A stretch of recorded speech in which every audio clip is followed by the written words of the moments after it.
Hi guys! For today's video guys ay magmamarinate tayo ng ulam natin. So good for malingki kasi ako. So meron tayong bangos, daing na bangos, meron tayong limpo, meron tayong chicken. So ibababad natin, meron tayong ingredients, meron tayong toyo, meron tayong calamansi juice, paminta, and then magic sarap, ketchup. So ayan, bababad natin yan. Una natin imamarinate ay yung bangos.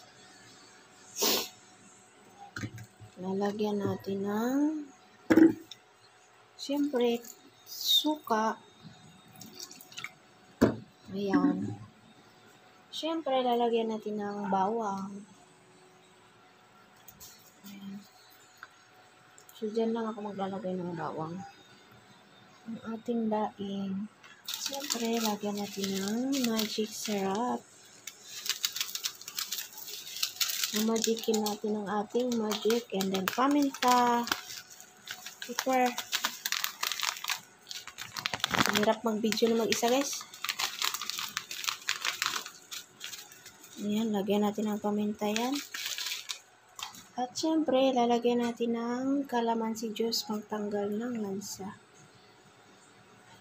Ayan. At syempre, lalagyan natin ng toyo. Ayan. So, i-mix lang natin ang ating daing.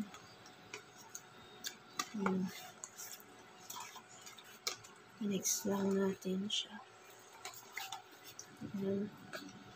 Para manunuot yung lasa. Ayan.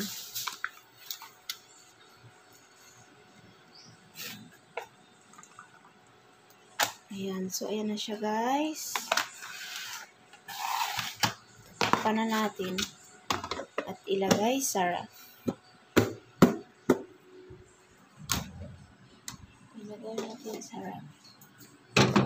Ayan. Ito naman ang lempo.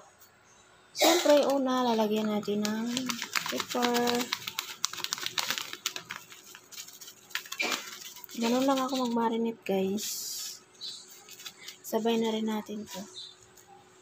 Ayan. Ayan, lalagyan natin. Lalagyan natin ng magic sarap. Ng calamansi juice. Ayan. Ayan. Siyempre, lalagyan natin ng toyo.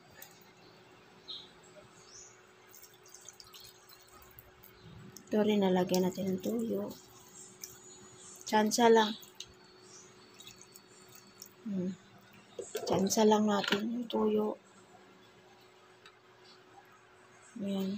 Siyempre, ang ating hindi mawawala ang ating magic. Iisa yan sila guys para manunuot yung ayan.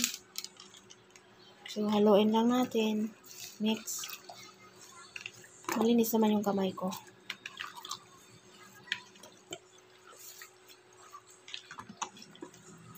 Ayan.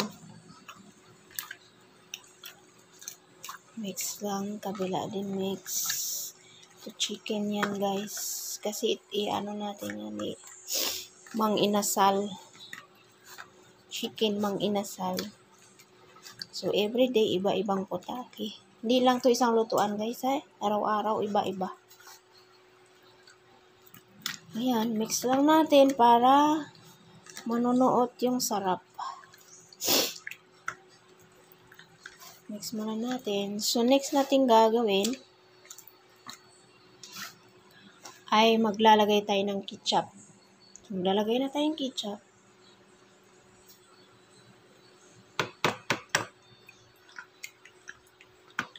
Kabila din, lalagyan natin ng ketchup. Kasi, ihawin natin yan. Tsansa lang. Then, haluin natin ulit.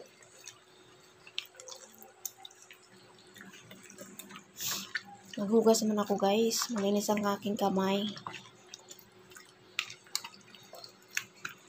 Ayan. Wala kasing plastic akong pang ng kamay. Pero naghugas ako.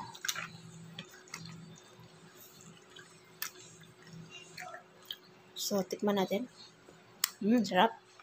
Lasa na siya. So, isang timpla pa lang, lasa na. Ayan, haluin lang din natin siya, guys. Para maano yung ketchup. Halo. Ayan, mix lang natin dyan. Mix lang natin siya. So, ayan na guys. Yung bangos nalagay ko na sa ref. Ayan, tapos na tayo mag-marinate. Ilalagay na natin siya sa ref. Ito na nga, ilalagay na natin sa ref. Ilalagay na natin ang ating minarinate na baboy, bangos, and manok.